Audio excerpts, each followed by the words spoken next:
Hello, you're welcome to ABC Highlights, and you already know when you see our faces, it's about time we gave you the daily dose of all the major headlines and biggest news, all the ones you may have missed or not. We are here to give it to you. My name is Nada Kwame. My name is Kulda Abatai. And we'll waste no time on to our first story. So the elections of Asin North MP, Mr. Kwesi James Dache, has been declared unconstitutional by the Supreme Court, and this decision was reached anonymously by 7 learned judges on the basis that he had a Canadian citizenship at the time of the elections.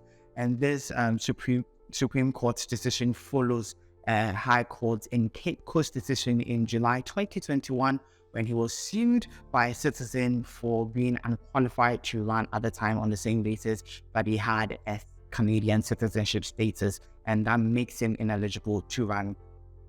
Well, the man took up the case in January 2023 this year because the NP, or now ex-MP, was still parading himself as NP and involving himself heavily in parliamentary duties. Following the Supreme Court decision, they have instructed the Parliament to remove his name from the list of current MPs and has warned or cautioned Mr. Kwesi not to parade himself or act going forward like an MP. About this sprang the whole conversation on traditional media and social media about our country opening up positions to people with dual citizenship. What are your thoughts on that? The law says if you are not full citizen, you cannot contest. Yes. That is the law. Yes. Unless there's going to be, future deliberations where that is going to change. That is the law, and it stays the law. If you are not fully Ghanaian, don't contest. So, but then, do you also not feel like that will impede on people or Ghanaians in the diaspora? You think those building capable and can do something? You see, that's why I'm saying that you can't just change the law. That's the problem. The law is the law. So you may have these ideas. So bring up a conversation, talk about it, discuss it, create policies, and then we'll see if, you can go forward and it will benefit them. But now that is the law. It cannot change for you. True. And the discourse has started, so I guess the most important part has started. Yeah. On to our second story. So the Public Utilities Regulatory Commission has announced a 18.36% increase in tariffs of electricity and natural gas across all consumers. And this is supposed to start from 1st June 2023. Now, they listed a number of things that, influence this increment. I'm going to list them for you. Fluctuating Ghana cedis or US dollar, exchange rate, inflation, the composition of electricity generation sources, and the weighted average cost of natural gas. I'm sure if you ask them to, justify, these influences, they will find perfect justification for you. But Ghanaians are going through a lot, so I don't think we're going to be very happy with hearing that we're going to pay more than we're already paying. How do you feel about paying more? See, I really feel like this government has a very cyclonical effect and affect situation.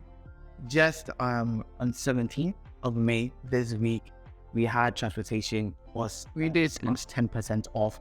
Okay, and now we're up. Nothing. I mean, at least have some relief in our times, and we've been hit with an increment in energy tariffs. I just really feel Ghanaians can't catch a break. Hopefully we do. We do. We need it. It's a well-deserved break.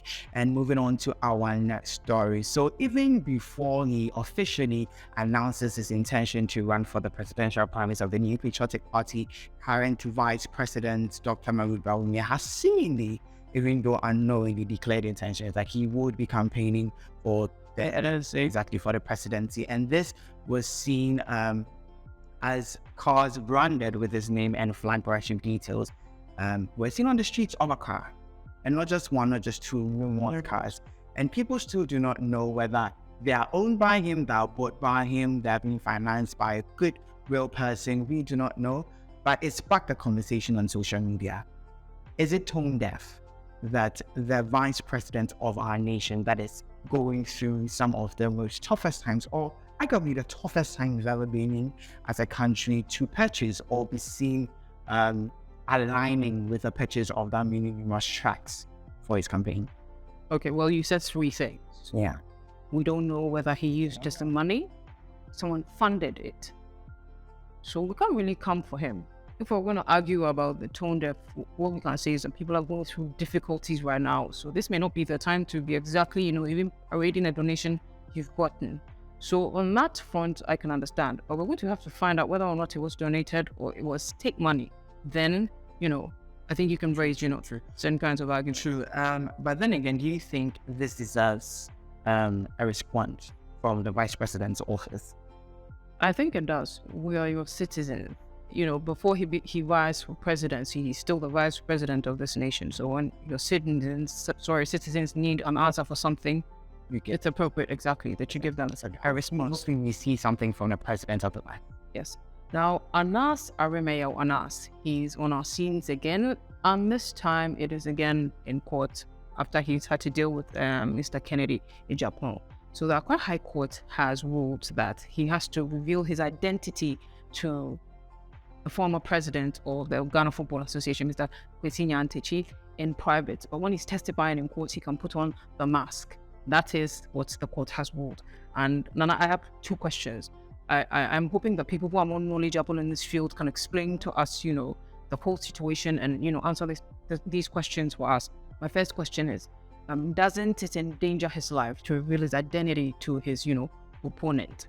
The second one is, wouldn't it be better if he revealed his identity to, the justice system, the people who are going to be ruling his case when it comes to court? Okay, so they identify that, okay, this is him, he does his job, and then it's gone. So I'm hoping the people who are, well-versed in the law and these things will pick it up, explain to us, regular people, so we can understand what it means. But Nana, what do you think about, the whole situation, revealing his identity? I do not understand the legal reasoning behind the decision, but then it's safe to also ask more questions because a president was not set with his case against Kennedy at Japan, and the Honorable didn't review that he had seen his face or the court had demanded that Anas shows his face. So because the legal precedent was not set before, I'm very much curious about why now. But I do believe that in any case where he's made to see Anas's face, he would have to sign an NDA to protect his identity and his life. Exactly. That is important. All right, on to our last story. So Ghana Industrial Holding Corporation, GIHOC, is dealing with some serious issues right now. Their distillery workers are unhappy with their managing director, Maxwell Kofi Juma, and they're saying that they are dealing with unpaid wages and mismanagement. Now, allegedly, the company has replied and are saying they will not fire him, despite the fact that, the workers are saying fire him. Now, this is interesting because these are workers who are a lot than the manager. So the thing that we're thinking about is it that they don't like the man and they came together to just protest, or he's actually doing the wrong thing and, the company needs to look into it, Nana? No, I personally already know my stance when it comes to capitalist exploitation, but this explains why there's such an important need for unions in the country. Sure. We must unionize because the corporations are always going to choose the corporations. And this is particularly interesting for me because if your whole workers are saying, it means there's something wrong. You need to pay attention. Say you would look into it rather than just say, okay, we're not going to. I don't disagree. Like you said, the unions are the one who channel our grievances so that, whatever needs to be settled is done. So we are still, waiting and looking and see how the story progresses. Yes. And as it develops, we'll definitely bring it to you. And that is how I wrap up today on ABC Highlights. Do not forget to log on to abcnewsgh.com for all your latest news and follow us on our social media platforms. Across our platforms is abcnewsgh_. And we'll keep you updated with anything and everything as it comes. My name is Nana Pami Bobe. And it is called that Abba Day. Same time.